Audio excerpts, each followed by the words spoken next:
Well, Leonardo, it's great to have you here. I guess the last time I saw you was in Mexico, which I understand you've moved to Mexico and you're at our Launchpad event. That was a fun event, wasn't it?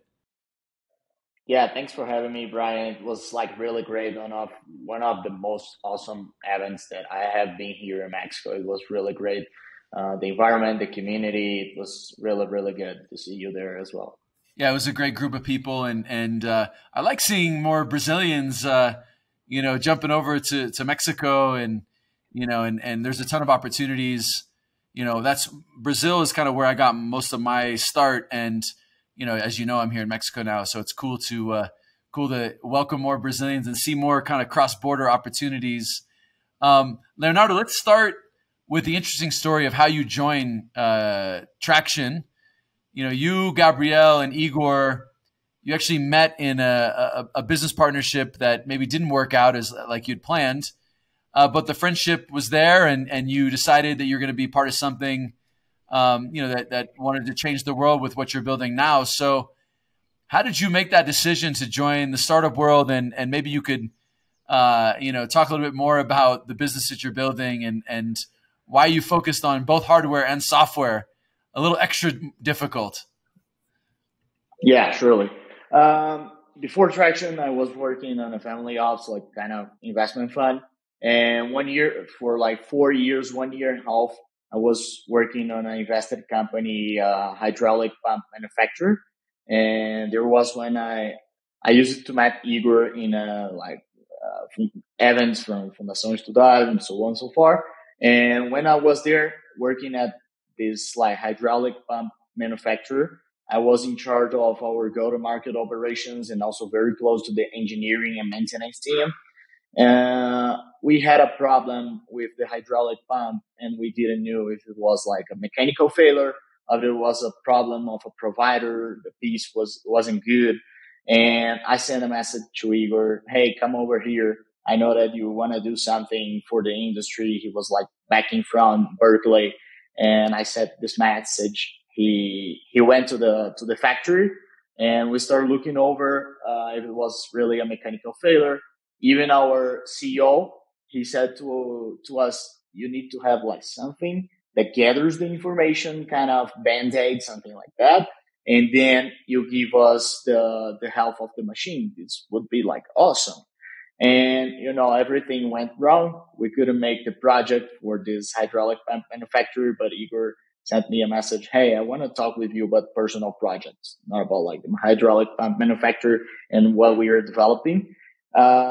He said, don't you want to have like your business, me, you, and Gabriel together? I think we can do anything we want to." And there's a really, really clear pain there. Like the machines are breaking. They don't have a solution today to fix it, like a really great solution, cutting edge technology. There's nothing out there. So why don't you join us and we start building something together? And it was not a trivial decision. It was hard because I had like my job for 5 years, good projections, but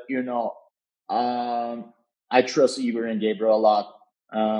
And I know that our capacity, we could do everything like that, technically saying in terms of go to market as well. We could do anything together. So that's why I decided to quit, to jump over into Traction journey. And it was like it was November 2019. And that's how we started basically. So, what are the particular challenges that come with, in terms of tech, finance, and sales when it comes to, working in both hardware and software?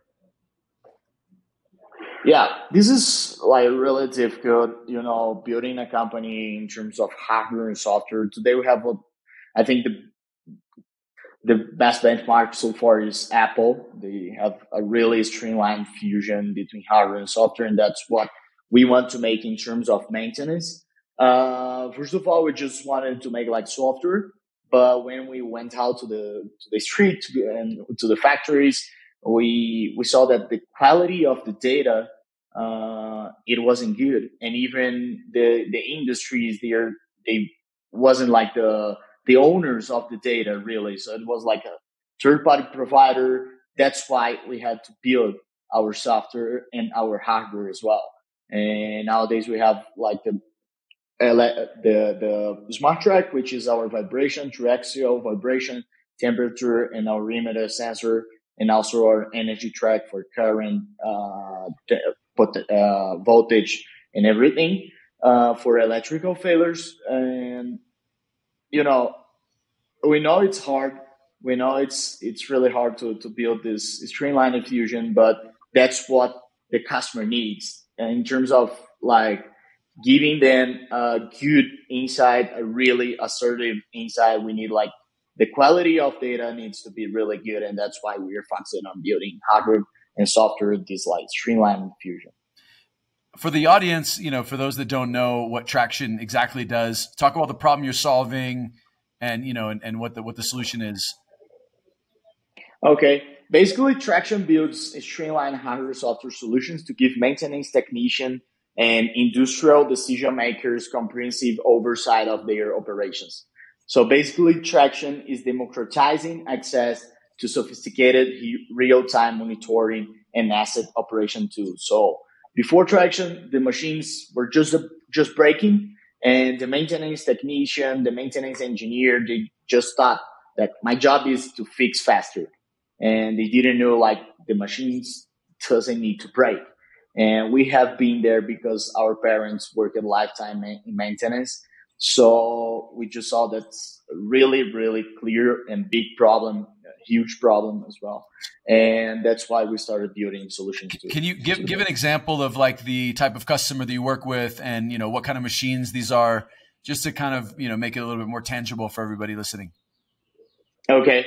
Nowadays we work with all type of industries, all type of sectors like Danone, Embraer, Pirelli. They're our clients, and all of the rotative machines, if they have like motors, pumps, hydraulic pumps, reductors, everything in terms of rotative machines, they are breaking all the time. All of the failures, they are kind of randomic. So that's why real-time monitoring is so important for the operations of the industry, not just for the life of the maintenance engineers, because it's like the unexpected breakdowns, with the unexpected breakdowns, they need to come back to the industries, but also for the industry, like 1 hour of a stop line of Embraer, they're not doing planes, they're not doing pieces of planes for 1 hour because they have an unexpected breakdown. It's really, really painful in terms of costs as well. Got it. That's super helpful. And I read an article that you wrote once about founder market fit and how that made all the difference kind of in your early pre-seed round, and so talk a little bit more about founder market fit. And I guess in your case, it sounds like you had a unique insight because you had a family business that was connected to the industry. So talk a little bit more about, the revelations you had around, founder market fit, and why you think that's an important thing to look at for those founders that are starting out. Yeah, I think this is really important, Brian, having the founder market fit, because, you have been there. You just suffered the pain, or you saw really close the pain that you were trying to solve. That's what happened to us. Not just our parents work at lifetime in maintenance, my brother as well. But we went to the factories, like big factories, to work closely to maintenance engineers and the engineering team. So we saw how deeply the problem was, how deeply the maintenance engineers were involved with the problem. So the machines were breaking. Like my brother just lost a Christmas with the family because one big motor broke in the factory. He needed to just go over, and he lost the Christmas. So we had this insight, like looking to our family, our parents, and then we went to work in the factories and saw, oh, it's even bigger than we thought because there's a lot of money there. We just saw like the social part of not being family, losing like bodies. But there's money, like the industries, they are losing money because they have unexpected breakdowns and there's nothing to solve it. And this was like really important because it gave us the courage to work in not like a sexy sector, because you see a lot of companies in fintech, in the financial sector, get a lot of funding, and the industrial sector is kind of, they're not working there. There are not a lot of investors that really know, and that really know the pain. And but being there with our family and then working in factories, so the founder market fit gave us the courage and the confidence to work besides all the challenges that we have, like to thrive in maintenance. So I think that's really important, because the journey is not easy, that. And in terms of resilience, everything, having a founder market fit is going to help you a lot. Talk about those first customers that you guys, closed. I know that you're focused a little bit more on, on sales. Describe those strategies in the early days, pre-seed, when you were able to get your first customers, in such a traditional segment. What are the strategies you used, and, and how has that evolved as you've scaled the company? Okay, this is really good. A really great question. And I think a good insight or take on that is one video that Michael Savio just made. It's called "How to Get Your First 10 Customers," because when you're like pre-seed, you don't have money, you can't make marketing paid ads. So it was like all over outbounds, cold mails, but we always try to make clear to the maintenance engineers that we have been there and we know the pain. So for the first customers, we're just saying like, hey, we're a startup working with artificial intelligence, and we can talk to you when your machine is going to break. And it was really a little bit difficult to cross the chasm, because the maintenance engineers, they have been there for 30 years, like 40 years working in sector, and it's not even our age. So it was a little bit difficult in terms to cross the chasm here. But also we always refuse to do trials or something like that, because if your customer has the pain, they are willing to pay for your solution. So we always refuse. And in my opinion, this is a really graveyard for startups in the very beginning days, because customers, they always ask, no, let's make like a forehand product. You're going to have a lot of opportunities if you enter here. The logo is like, you get seduced by the logo, but it's important to be strong, solid here. Hey, the solution is working in other industries, and we don't do trials. What do we need to clarify that you didn't understand in terms of the solutions?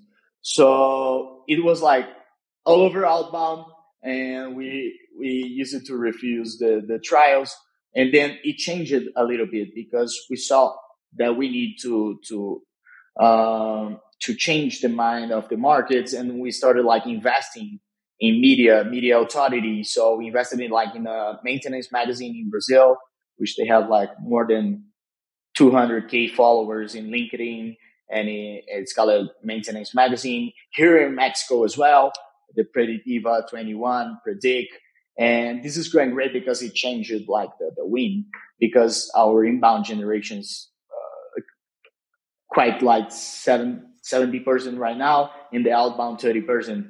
And nowadays the maintenance engineers, they get like educated by our platforms, by our media, by our magazines in terms, and then they just like, okay, so having a real-time monitoring tool solution is really important, because I've got educated by the media and the maintenance magazines, the courses, everything that we do today. What was the tipping point when you decided, okay, instead of just doing the outbound kind of cold, outreach, where you're like, okay, let's invest in some, in some more media and other strategies to kind of create awareness? What was the tipping point, and what was the deciding factor for that?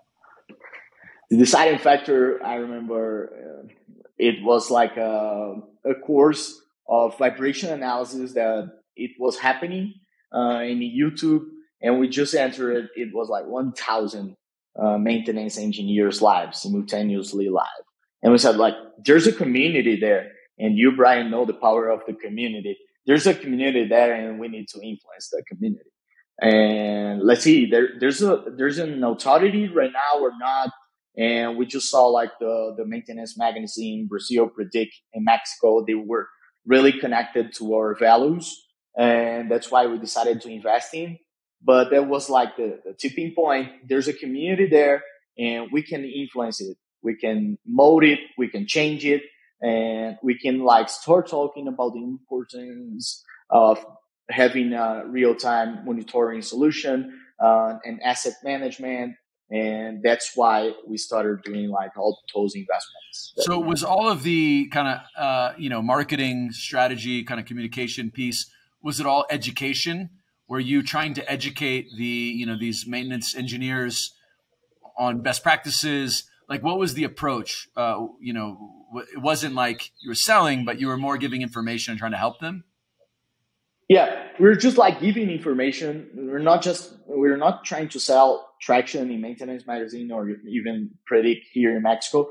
We want to let them know the best practices and how maintenance can be different using cutting edge technology so they can make the decisions. The decision is up to them to make. It seems like a very unconventional idea in 2023. So I'm kind of double clicking on this, where you're leveraging a magazine, like that. It's interesting to see these kind of, I think the lesson and takeaway for me here is when you're in a B2B business and there's like a trade magazine or like, events that are associated with the business, those are like much more kind of sniper approaches versus like, AdWords, is like a big, like Facebook is like a big bazooka that you're trying to, and this is like everyone that's in this magazine, it's such a specific channel. So I'm just thinking about the audience that's listening. If you may be attracted to like all these flashy things like online marketing and, and different strategies that have more mass market appeal. But oftentimes if you look for like the industry related things, if I'm thinking if I'm a magazine, it's probably not very expensive to advertise in an industry magazine. It's like, how much money could it be? It's like a very small and targeted thing. So it seems like that's probably the answer. The unconventional strategy was that you guys leveraged a magazine. I mean, did you ever think about just like buying the magazine?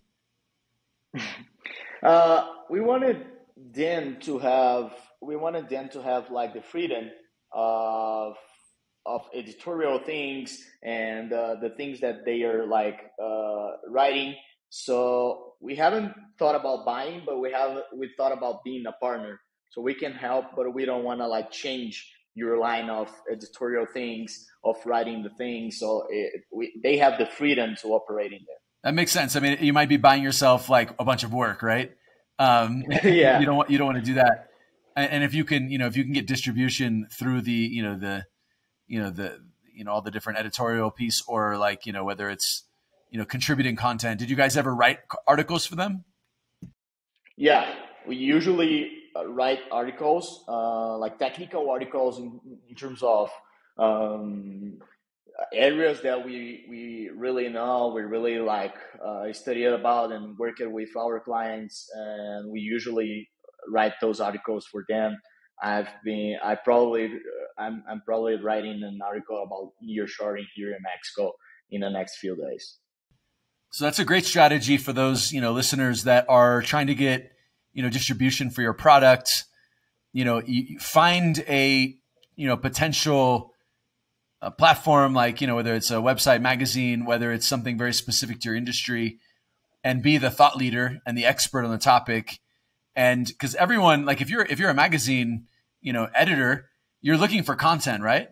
And so you're solving again, you're providing the content, you're then establishing yourself as an authority on the topic, and you're reaching your audience. I think that's a really smart idea. Just in the early days of Viva, we used to host these events, and we would provide kind of a session on how to use the internet to leverage your marketing, which was kind of a newer thing when we started. And so we would educate and teach about the different tools.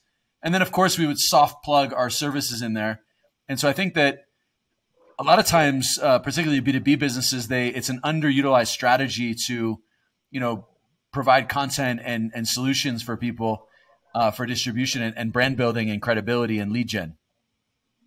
And also, you just gave an insight about events. This is really good as well. We have significant presence in manufacturing events and solid maintenance conference. So like 2023, we're booked now for 12 manufacturing conference over the year. They have a lower COC than inbound. And also the Tractian Maintenance Day, our solid conference, is the biggest event in terms of maintenance. And we get to know, like, we are connecting the clients. They are talking about the solution, the ROI that they had with Tractian. And then like afterwards, they haven't always the client, oh, I'm just talking with the maintenance manager of Embraer. They have more sensors than us. And that's why they have like a bigger ROI. We want more sensors. We want like to increase the solution. And this is really great. Good tip as well. The events, proprietary event, and it adjusts in terms of unit economics is really great as well. What are the key elements to attending an event and getting your message across and reaching customers? Like, what would you say are the best practices you've learned in terms of leveraging events for new business generation? Okay, this is a really great question, Brian. I think in terms of maximizing ROI, you really need to let the customers talk in your events as well. Not just like talking you and the C-levels of the company, the directors, but let the customers talk. Like reserve a time for the customers to share their experience with Tractian, their cases, because everyone is seeking for like new things, knowledge. And if you let the customers talk, they're gonna be vocal about the impact that your company has in their operations. So that's a really good strategy to maximize ROI. They're talking about Tractian. They're talking about like a experience that they have, and it's not Tractian talking. It's not like a C-level or a company. It's not a director. It's the customer talking to another customer. This is really great, and also bringing experts of area that they are interested about, that they wouldn't take in another event. If you bring to them, they're gonna value more your company, value more your event that you're doing, because you're bringing like real quality in terms of speakers, in terms of experts. So these two things, for me, they are really good in terms of maximizing ROI on that. Are you attending events and also hosting your own events? Yeah, exactly. So we are attending events and also hosting our proprietary event, which today is like the biggest event in terms of maintenance in Brazil. So you actually own your own industry event that serves the customer. Yeah, it's called a Tractian Maintenance Day, and it's going to happen in November, October. Okay. Is this the first edition, or have you done it before? No, we have done before. This is the second edition this year. Got it. I'm a big fan of what you're doing because, it reminds me a little bit of, our approach as well. We have the Vamos LatAm Summit, which is in September 28th and 29th. And it's an industry event for all the folks in the startup land, founders, investors, providers. So it's an opportunity for you to bring together people. Do you charge for the event, or is it a free event? Is it invite only? Who can attend? Do you have sponsors? Talk a little bit more about how that works. It's invite only, Evan. So we don't have sponsors nowadays. It's invite only, and it's destinated to our clients and partners that, or like just person that we want to partner. But that's it today. Not invite only, and we want to give like this gift to our clients. So if they're Tractian's clients, so you're gonna attend a high quality event with high quality speakers and everything. So is this more of a retention strategy rather than an acquisition strategy for new customers, or do you invite prospects to the event as well? And if you have prospects, do you let your existing customers share insights into why you're such a great company to work with? Exactly. We invite like hot prospects. They're really finger selected, and we invite them to the event as well, so they can hear our clients and also the expert that we are bringing in. I really like this. This really reminds me of what we did at Viva Real too with our large real estate conference that we did, and it's an opportunity to kind of bring people together. You know, you've got an opportunity to kind of show the value to your existing customers. You're bringing them content and information. Is there a thing in your industry where like other people in different companies like to connect with each other too and share ideas, or is that does that happen in your industry? It happens a lot, in maintenance. They really know each other because they're in industrial zones. You don't have like a lot of things in the city, and one industry just like located beside the other, and they're always talking in social events about their city, their community barbecues. So we are leveraging this thing. So this thing also it already exists, and we're just leveraging in our events and make this like institutionalized. How large are the events that you do? Just to kind of understand, is it something that you do once a year, and is it a couple hundred people? How big is it? With the maintenance magazines that we talked about, we're doing online courses all the time, like 3 or 4 times a year, and they're usually free. We want to put as much as we can in terms of maintenance engineers there. And our traction maintenance day is once a year, and I think this year we're going to have more than 400 maintenance engineers, directors attending the event. That's great. I really like that strategy. Let's switch it up a little bit and talk about Mexico. Why did you decide to expand from Brazil to Mexico back in the beginning of 2022? And then what is the thought process when you do this? How do you execute this effectively? Okay. Actually, Traction is a global company, so we have offices here in Mexico City, in São Paulo, Brazil, also Atlanta, and in US.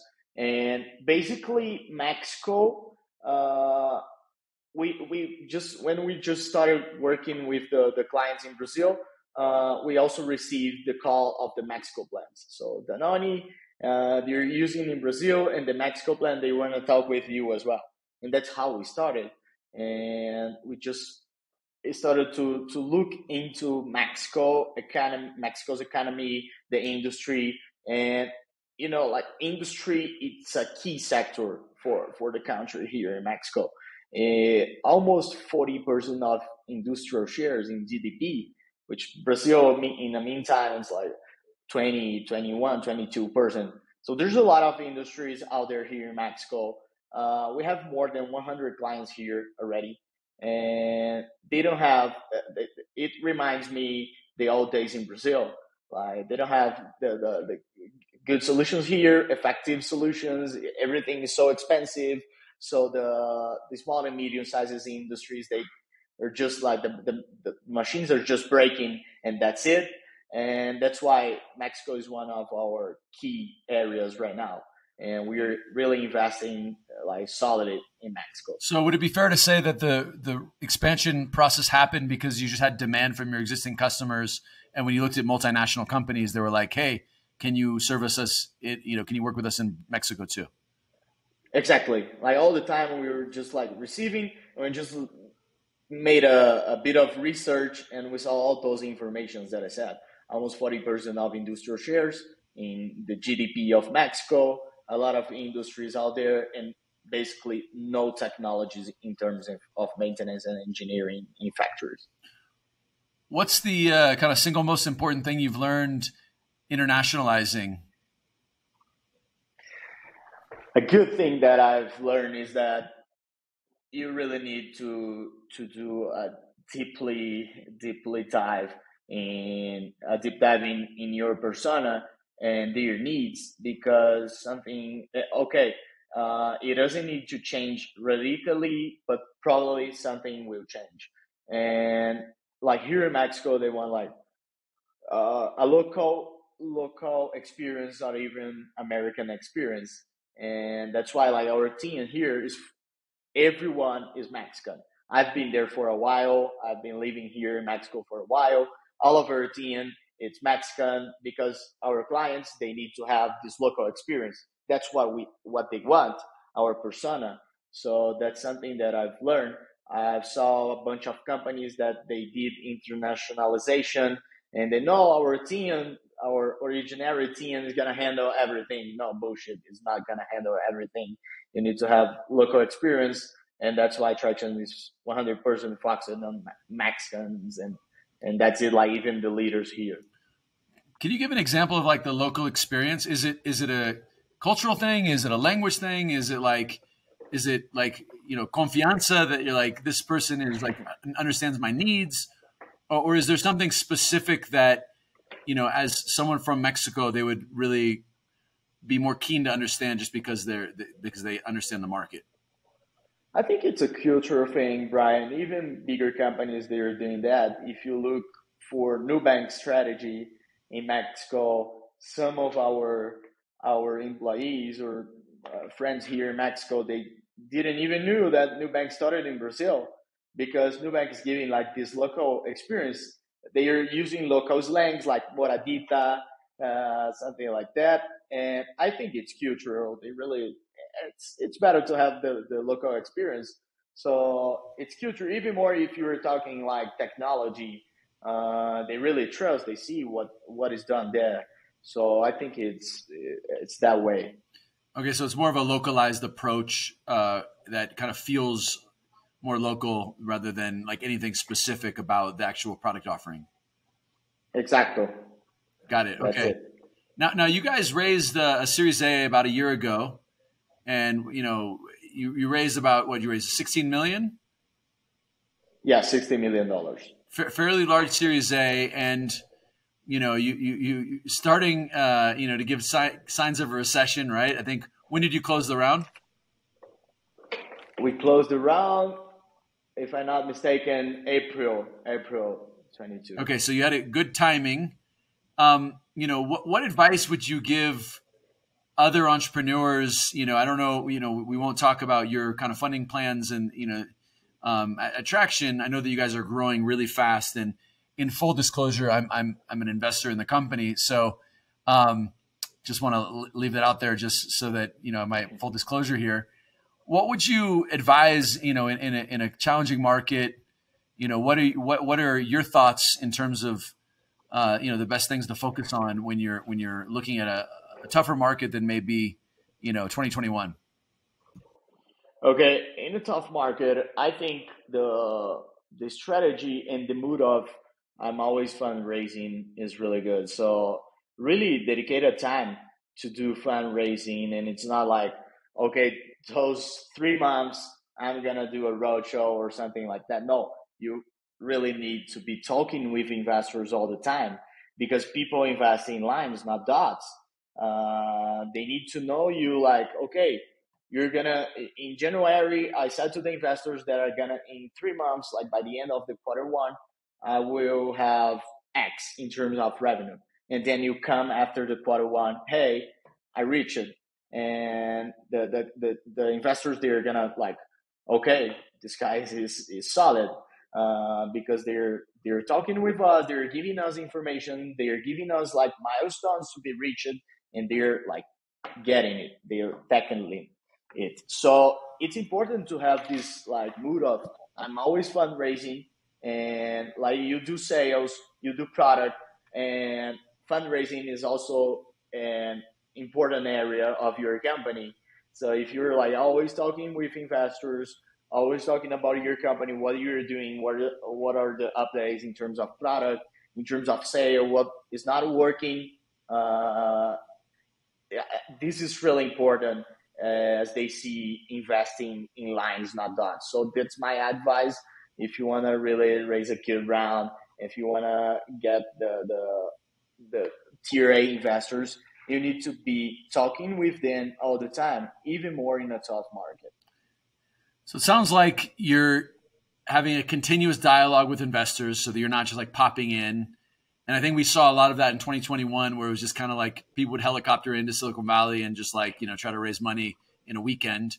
And, this market is about building a long-term relationship with people, keep giving updates, telling people what you're going to do, doing it, telling them what you just did, and then telling them what the next stages looks like. I think those are important things, just to recap. And then it sounds like it's a sales process in your mind. Yeah, it's totally a sales process in my mind.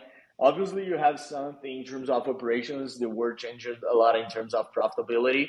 So it's not growth at all cost anymore. So you need to regulate all the time this with your team.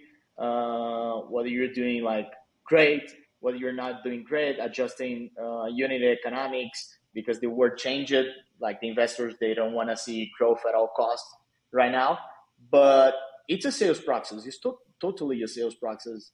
Like having those touch points with the investors, talking with them all the time, saying what you're going to do and doing it. It's like talking to the customers. I'm going to release this feature. And then you come back after 1 quarter. Hey, this is the feature that I told you.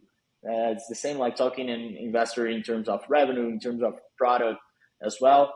And for me, it's totally a sales process. I don't know if you're open to sharing. Can you share a little bit more about the numbers and your kind of future plans for Tractian? Okay. We just grew 9x year over year. So from the Series A that we raised it by now, and nowadays we have more than 500 customers on board and more than 20,000 machines monitored. And we want to close this year. That's something that I can tell. We want to close this year with almost 1,000 customers and doubling the number of machines, getting near to the 500,000 machines that we are monitoring. So millions in revenue, growing 9x. Sounds good. Only a good story. That's it, totally. But it's a difficult journey as well. How many team members do you have, and how are you managing, the remote location of people? And you mentioned you have an office in Sao Paulo, Mexico City, and Atlanta. How has it been working for you in terms of interaction across, geos? We have 170 people right now, and being remote is hard. It's good. You have your advantage, but it's hard in terms of this communication across the teams. And one thing that is difficult is that we have a lot of young people that is joining our team, and they need to have, when you have like your first job, you need to have your buddy. Like when you're at the office, you have your buddy. You can see what these people is doing or not. And this is something that we are trying to replicate in this remote environment, and also the communication across the teams. Tractian is paying like courses, English courses, Spanish courses, and every employee can do it. And this is really helpful because we're all the time putting in their mind, this is a global company. You need to know like English in terms of if you need to communicate with the other teams, and we're like supporting. So we're doing like global meetings as well. So the team get to know each other. They get to talk about the results of the area of the country. So it's a challenge, but supporting the team to talk like global, the English, and doing those type of meetings, sharing the results of each country, of each area, and with the leader of each country and area talking, is really great to have those connections. Well, congrats, man. I want to wrap up with some, final advice that you'd give startup founders, that are listening and maybe looking to have success in creating a deep tech company, and scaling a deep, tech startup in Latin America. We haven't seen that many deep tech companies or, hardware/software companies in the region. So what are your words to inspire more technical companies being built in the region? And, what do you think it takes to be successful there? Trust your gut or something.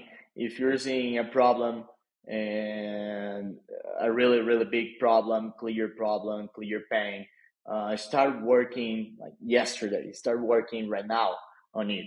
And trust your gut, trust your technical capacity. You know, your product is going to change a lot. So don't have the passion for the product, but for the pain that you are solving. Our product changed a lot. We did hardware. We first thought about software. So don't think about like don't be passionate about the product in a first approach. Be passionate about the pain that you are solving, and trust your technical capacity. Hire the best people out there that you know that you studied together, and you're gonna make it out. Last question: what are the key elements to the first, call it 5 or 10 people that you bring on board? What are the qualities you should look for as an early stage startup to optimize for success in team and getting to market with a product? Yeah, first of all, they're risk taker, so they don't want a stability. They really want to work in a organized chaos. They don't have problems working in a chaos, like fixing things, tackling problems all days. So you need those type of risk takers, and we always in Brazil we call brio. In Spanish we call empuje. So people with brio and empuje, it's kind of grit, that they really know that big problems they are solving with tackling small problems every day. They're the best out there to hire for your company, like the 10 first employees. They need to be the operators. They need to get their hand dirty. They need to be tackling problems all days, like all days, all the time, and they're risk taker. They don't care about stability. Yeah, you've really got to. I think I made some mistakes in the early days when we, trying to hire like, a flashy executive that maybe had some industry experience, but you really need kind of if you were to look at the kind of the graph of like skill and will, you've got to have the will, like there's got to be like off the charts will in the beginning, because, the skill, like you'll just learn as you listen to the customer and adapt. But if you don't have that crazy drive and that, kind of comfortable feeling with uncertainty, you're going to really struggle. And so I think that profiling the right people, any ideas on ways that you can evaluate or test people, in the early days to see if they're, kind of cut out for the craziness of early days startup life? Yeah, yeah. I think if they are good with the uncertainty, if they are they mood like they wake up every day doing more things that they were doing yesterday. They are tackling problems. They are. I think it's important to value the impact and to look for the impact that the employees are doing in your company in the first. So that's how you can track. They are okay, like they're in the same page of us. So the impact that they are doing in the company is really good. I was thinking about those like before you hire someone. One of the things that I used to tell people in the beginning was like, hey, this is going to be the hardest job you've ever had. And I remember, it's kind of like, it's kind of counterintuitive because you're trying to persuade people sometimes, right? You're trying to join, get people to like, hey, leave that job that you have that might even, be more cushy and come work for us. And there's some stock options that may be worth something if we can execute. And so by kind of qualifying them and saying, hey, this is going to be the hardest job you ever had, that's a good way to like attract the right people, because people that are comfortable with that, craziness and like knowing that it's going to be a massive challenge, they're drawn to that. And those are I think the DNA of the type of people that you need in the early days. Yeah, that's right. Like to put the dots and the I's and cross the T's, it's very important because you're being like crystal clear with that. Yeah. It's gonna be hard.